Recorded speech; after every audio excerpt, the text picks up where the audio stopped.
एक बार एक बहुत बड़ा नेता एक साधु के छोटे से आश्रम में गया। वह साधु के बारे में बहुत सुना था, तो उसके मन में आया कि मैं एक बार जा कर के देखता हूँ कि लोग उसकी इतनी तारीफ क्यों करते हैं। जब वह उस आश्रम में गया तो वहाँ पर एक छोटा सा कमरा था, जहाँ पर एक कालीन बिछा हुआ था। वहाँ पर कुछ लोग नीचे बैठे हुए थे और साधु जी के सामने कुछ सवाल जवाब चल रहा था। वह नेता उस आश्रम में आया और उस नेता के साथ में 4 बॉडीगार्ड भी थे और उसकी यह आदत थी कि जहां पर भी वह जाता था लोग अपनी जगह से खड़े हो जाते थे और उसकी तरफ देखते थे, हाथ जोड़ते थे और सर झुकाते थे। लेकिन यहाँ पर ऐसा कुछ भी नहीं हुआ। साधु व्यस्त होने के कारण उसकी तरफ देखा तक नहीं। तभी नेता को लगा कि यह मेरी बेइज्जती है और वह इस बात से गुस्सा हो गया। नेता ने थोड़ा गुस्से से साधु की बात को बीच में काटते हुए कहा कि मैं आपसे कुछ कहना चाहता हूँ। साधु ने उसकी तरफ देखा और बोला, आप थोड़ी देर रुकिए, पहले मैं इनके सवाल का जवाब दे दूं, उसके बाद मैं आपसे बात करता हूँ। तब तक आप अगर चाहें तो आप बैठ सकते हैं। बस साधु का इतना कहने की देरी थी। नेता का चेहरा गुस्से से लाल हो गया और फिर उसने अपना सारा गुस्सा उस साधु पर निकाल दिया।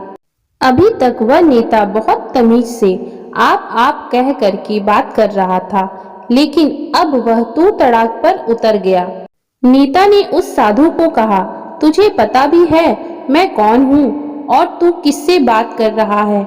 साधु ने उसकी तरफ देखा और कहा, मुझे इससे कोई फर्क नहीं पड़ता है कि आप कौन हैं, लेकिन आप जो कोई भी हैं, अगर आप चाहते हैं कि मैं आपके सवाल का जवाब दूं या आपसे बात करूं, तो आपको कुछ देर रुकना होगा। और साधु के यह कहते ही नेता गुस्से से पागल हो गया और वही सबके सामने चीखने चिल्लाने लग गया, अब मैं तुझे तेरी असली औकात दिखाऊंगा।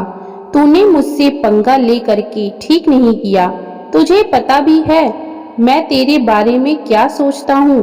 साधु ने फिर से नेता की तरफ देखा और बड़े ही प्रेम से कहा कि मुझे इससे कोई फर्क नहीं पड़ता कि आप मेरे बारे में क्या सोचते हैं। आप जो चाहे वह मेरे बारे में सोच सकते हैं। फिर नेता ने उससे कहा कि तू चाहे सुनना चाहता है या नहीं, लेकिन मैं तुझे यही सब के सामने बताऊंगा कि मैं तेरे बारे में क्या सोचता हूँ। तू कोई साधु नहीं है, तू एक बहुत ही घटिया इंसान है।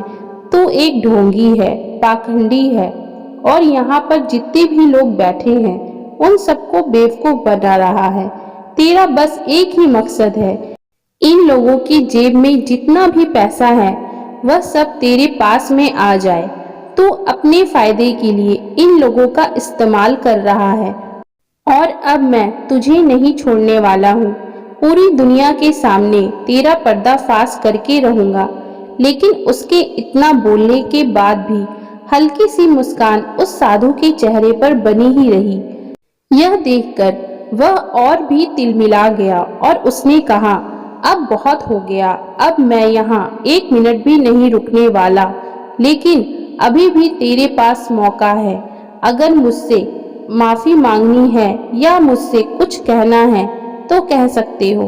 इतना सब होने के बाद भी साधु के चेहरे पर एक मुस्कान थी और वह बिल्कुल शांत था। और फिर उन्होंने अपनी आंखें बंद करी और फिर साधु ने अपनी आंखें खोली, हाथ जोड़े और कहा कि मुझे आपसे कोई गिला शिकवा नहीं है। आपके लिए मेरे मन में कोई भी गलत ख्याल नहीं है। जो भी मेरे बारे में आपने कहा वह आपकी सोच थी, तो मुझे आप में कोई भी बुराई नजर नहीं आती। मुझे आप बहुत ही भले इंसान लग रहे हैं। और साधु के इतना कहते ही नेताजी का दिमाग 7वें आसमान पर पहुंच गया। उसके चेहरे पर एक अजब सी खुशी थी, क्योंकि उस साधु ने वही कहा जो बाकी सब लोग उस नेता को कहते हैं। और वह खुशी खुशी उस आश्रम से अपने घर की तरफ चला गया और जाकर के अपने पिताजी के साथ में बैठ गया। उसके पिताजी ध्यान में थे। उन्होंने पूरी जिंदगी सिर्फ लोगों की सेवा करी और बदले में कुछ भी उम्मीद नहीं किया।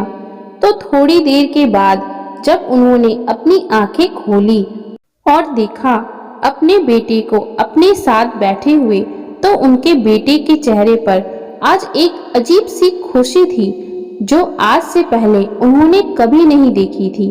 फिर उसने एक एक करके सब कुछ बताया कि आज क्या हुआ, किस तरह से वह आश्रम गया और वहां पर क्या हुआ, उसने क्या कहा और साधु जी ने क्या कहा। जब उसके पिताजी ने पूरी बात सुनी तो थोड़ा सा मुस्काए और अपने बेटे को देख करके बोले कि उन्होंने तुम्हारी तारीफ नहीं करी, क्योंकि उन्होंने वह नहीं कहा जो तुम हो, उन्होंने वह कहा कि जो वह खुद है। और तुमने जो भी कुछ उनको कहा वो नहीं कहा कि जो वो हैं, बल्कि तुमने वह कहा जो तुम खुद हो। यही बात वेदों में भी कही गई है, यथा दृष्टि तथा सृष्टि। यह दुनिया तुम्हें वैसी नहीं दिखती जैसी यह दुनिया है, यह दुनिया वैसी दिखती है तुम्हें जैसे तुम खुद हो।